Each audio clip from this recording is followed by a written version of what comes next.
Well, we are entering week 2 of the college football season. Auburn 1-0 after absolutely dominating Alabama A&M at Jordan-Hare Stadium this past weekend. The Tigers starting the season with 5 straight home games. They will welcome in Cal on Saturday. Cubelic, Simone, Eli joining you as we preview the big matchup between the Tigers and the Bears. Let's go head to head.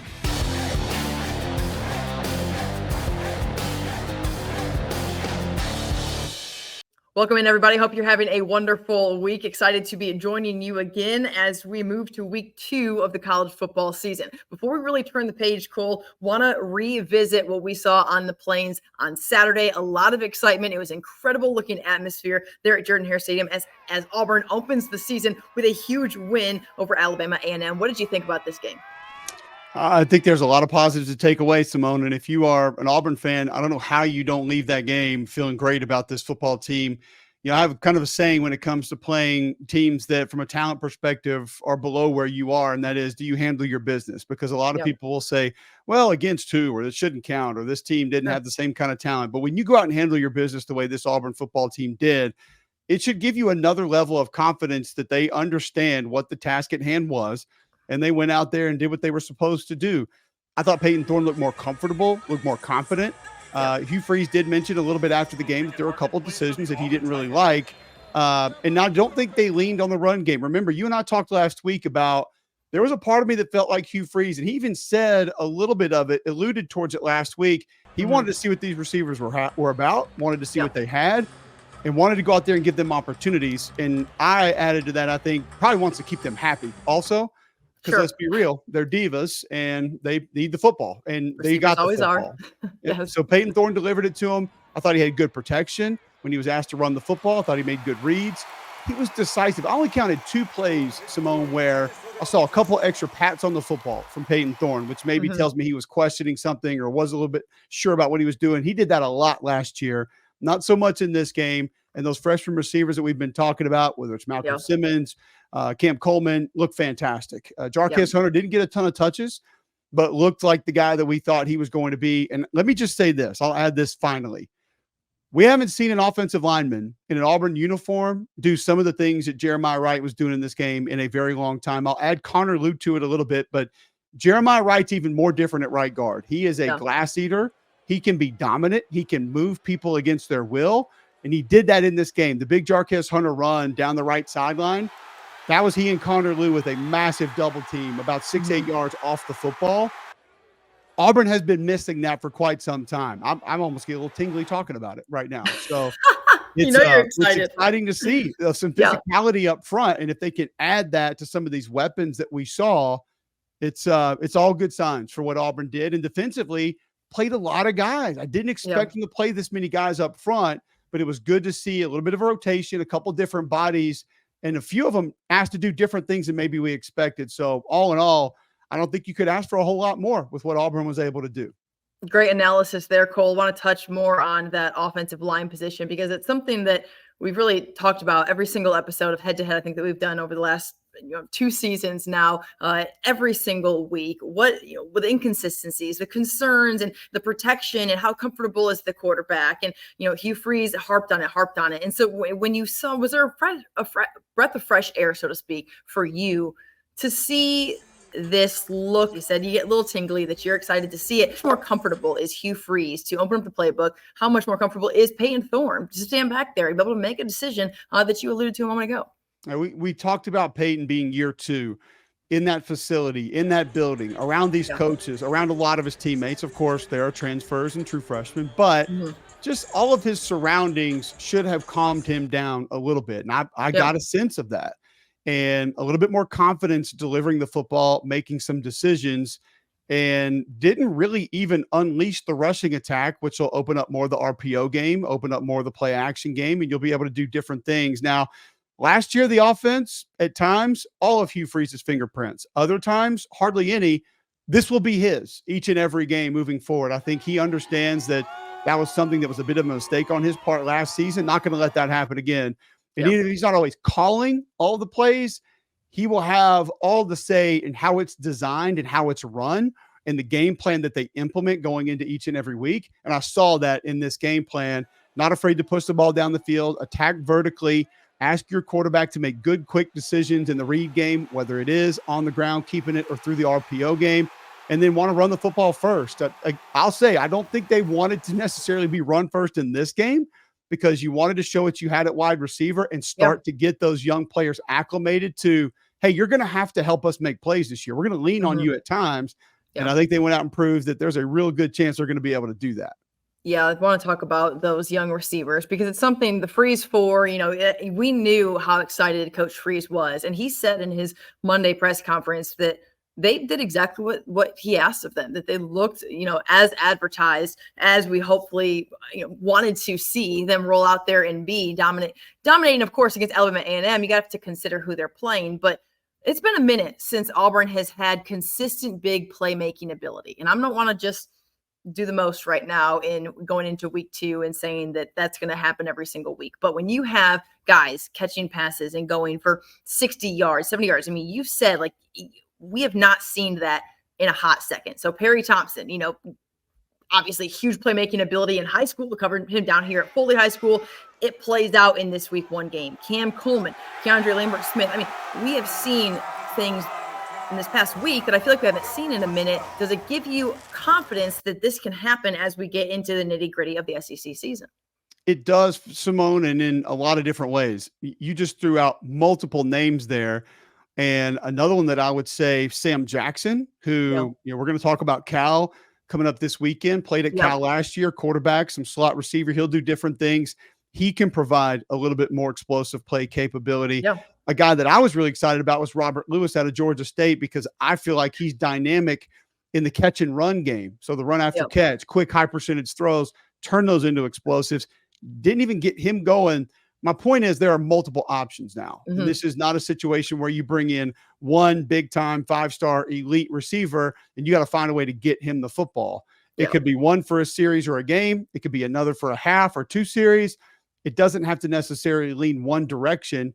And it won't appear as though it's got to be one guy moving forward. You have multiple options, and that's where it's going to make it more difficult to defend, on top of the fact that if you do get a little more oomph, a little more push, a little more grit with that offensive line, and that run game gets going a little bit further, that's when this offense really can put you to the test defensively. Yeah, as we switch gears to talk about Cal, Sam Jackson, obviously 1 reception, 37-yard touchdown. I remember, I think I tweeted during the game on Saturday that, I mean, it was an unbelievable catch too, for him to kind of emerge out of the 2 defenders there. Definitely a memorable moment for him. And you have to believe that going into Saturday's game will also be memorable as they welcome in Cal. A year ago, Auburn traveled across the country to play in this game and then pulled it out there in the 4th quarter. Roberto Fairweather obviously was a big name in that game when it came to the game-winning touchdown there in California. When you look at this matchup, what do you think the opportunity is for Auburn really to go out there and to say, hey, yeah, we did this against Alabama A&M. Now we can do it against a team that is higher caliber talent-wise, recruits, at a better level, and maybe more evenly matched when it comes to guys on both sides of the ball. I think, size, physically, this will be a team that can match up a little bit better. And just let's talk about a guy in Justin Wilcox, the head coach at Cal that's been in the SEC, that understands what it's about, put a great game plan together a year ago, has an understanding of what he's going to be up against as well. So I think when you talk about running back Jaden Ott, he's somebody that can create explosives. He can be an every down back. He can hurt you inside, outside, catching the football. I do expect Cal to be down a couple of offensive linemen, which could be big for that Auburn defensive line that we talked about that rotated a lot of different bodies in. But if you can go out and handle your business in this game, and I'm not even going to say in a similar fashion to last week, because as you stated, physically, this team will not be outmatched in the same manner. But if you can go build even more confidence and you can put together a convincing win against this group, then I think you really look at, okay, now we can start talking about how that schedule is paved to Arkansas, a team that offensively looked great over the weekend, and then into Oklahoma at home for their first SEC road game, of just how special a start to this season could you really have. Still a lot to prove, still a lot to go do. But if you can do it against this opponent, I think a lot more people are going to come on board with, okay, now we need to be paying attention to these Auburn Tigers this year. Yeah, there's got to be something to be said about the confidence that you can build up, especially when you're playing at home. You have everybody, for you. It's an unbelievable atmosphere there at Jordan-Hare Stadium. You talked about the defense, and there have been times over the last decade of covering Auburn football where That's the only unit that we ever saw on the field because so much little production was happening with the offensive side.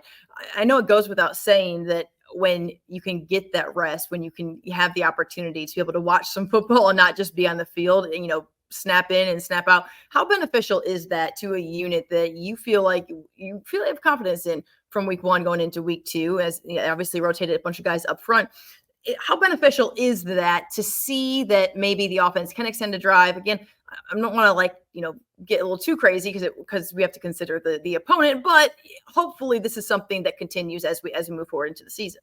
Simone, I've been a part of those offenses that you're talking about that played with a good defense that couldn't move the ball and couldn't find ways to consistently put points on the board. Yeah. And I'll say this, it makes you much more uncomfortable than it makes them angry. And they're pretty damn angry about what's going on. Yeah, no question. I mean, there are guys that are going to share words back and forth. And it gets to a point where it doesn't come across as motivational anymore. It comes across as finger pointing. And I don't think it always is. And it's just, there's no way to really balance it out. Everybody's going to have to carry their own weight at some point in time, position group, individually, side of the football, one of the facets, special teams, offense, defense, whatever that is. Sure. There are going to be certain games that you're more impactful, you're more meaningful than somebody else somewhere else. But when it's always leaning on that defense or always leaning on that offense, it becomes problematic in the locker room. And I think even more so than maybe finding a way to extend drives or time of possession, just knowing you can get points, I think it's more important in today's college football just because of where offenses are. And if the defense were to have a letdown or two, you don't have to worry about a 15, 18, 11 play drive. They can go out there and score in a hurry. Yeah. And that gives you more confidence, I think, in the play caller as far as DJ Durkin to maybe be more aggressive, to maybe take more chances. Like we saw this past week, roll more bodies in, start getting more guys acclimated because, hey, if he busts an assignment because he's young or doesn't really understand the scheme or the system or didn't know what that look was, that's all right. We got guys that can go out there and score in 3 plays, or we can turn on the gas. We can hit the gas again and go out there and put more points up.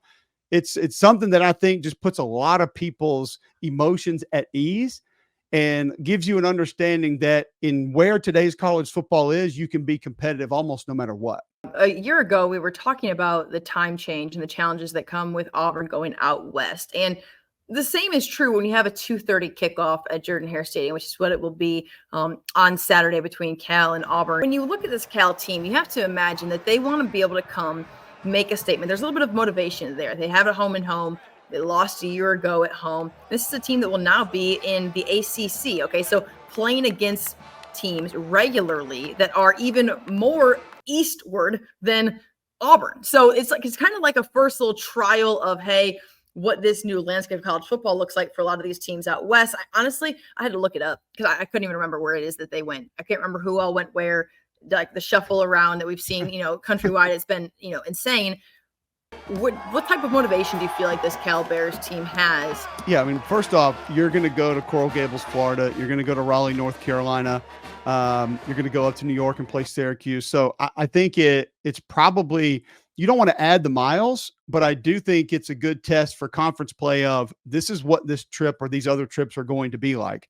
Yeah. The first thing and I was looking at the weather when you were talking there, 83, the high in Auburn on Saturday, which is not that bad. So that might be feels like fall to me. I put my candles out, so I'll take it. I mean, that might be Cal getting off the hook from a humidity standpoint right there, sure. Which I always want. I'm like, get it thick when those teams come from the West Coast. Like, sure. I want them to not be able to breathe when they go out there for warmups. Yeah. But may not, that might not impact the game as much. I think you look at this, if you're Cal and Justin Wilcox, you're 1-0 and you have a chance to come into SEC country, which is probably going to be more difficult environment and a lot more difficult from a roster standpoint than a lot of these ACC games you're going to play. So how can you match up? Physically, can you match up and be a team that can go toe-to-toe? If you can be competitive or even find a way to win the game, what does that do to the rest of the outlook for your season? So if I were anybody involved in that Auburn football team, I would not be questioning the motivation of what Cal has. And then on top of that, as you mentioned, going down at home just a year ago. So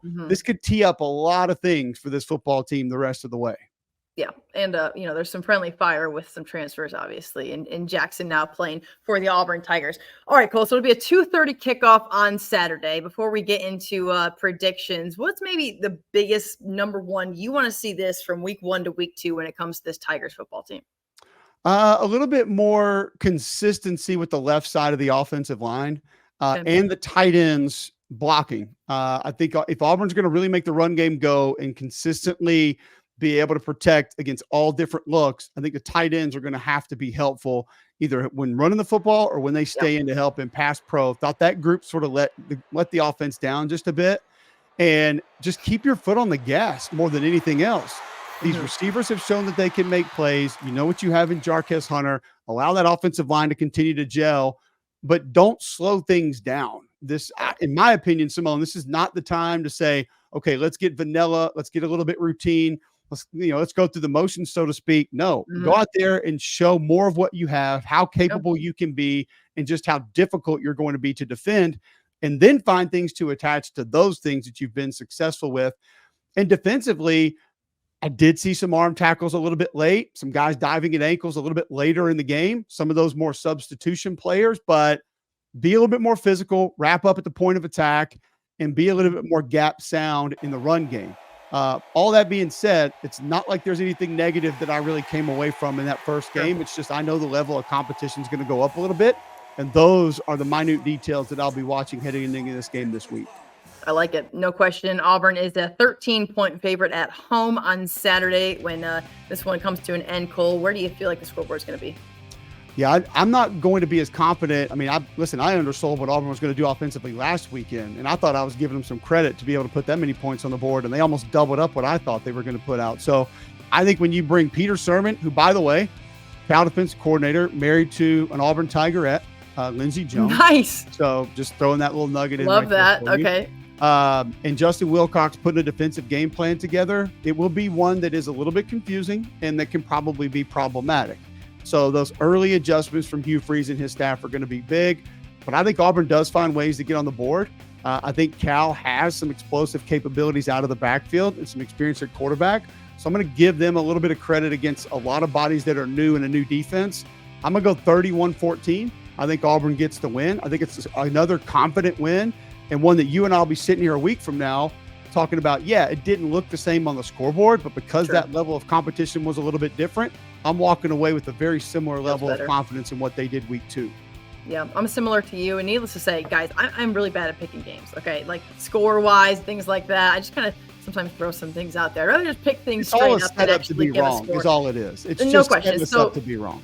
Last week, I mean, I'm like, okay, 35-7. I'm just trying to have like a wide gap, okay? And so people were coming at me in the comments like, if we score 35, I'm going to be disappointed. Like, all I meant was they're going to win by a lot. That was my mindset, okay? Like this game, I think that Auburn beats Cal by a score and a half, right? So, two possession game, similar to you. I'm looking at maybe 32-17, but like, don't come at me with the numbers. I'm just pulling numbers out. This is who I think is going to win. I think Auburn beats Cal. I think it's by, a touchdown and maybe a field goal somewhere thereabouts. And, at the end of the day, I don't bet on games. So, like, hey, so don't take what I'm saying. If they score 17, they're going to be mad, Simone. So just get ready. The comments are coming. You know what? And I'll take it. I'll take it in stride. They win by a score plus a little bit. That's where I'm at, guys. All right, listen. I like your calculus there with like score plus, like how you didn't even really care what the score is, but just score and a half. Score and a half. I've never heard people reference score and a half. You know what? I'm creating something new here. I'm not a betting person. The over under, the whatever they cover, whatever. Listen, this is your math, not ours. This is yours. All right, guys. Listen, it's been a fun one. Week 2 of the college football season officially here as we inch a little bit closer to the SEC schedule. Auburn will be at home as they host the Cal Bears. Kickoff set for 2:30. Hugh Freeze looking for that high-powered offense and the strong defense that we saw in week 1 yet again. Cole and I will join you again next week. Until then, have a great week. Brought to you by Alabama Beef Farmers and Ranchers.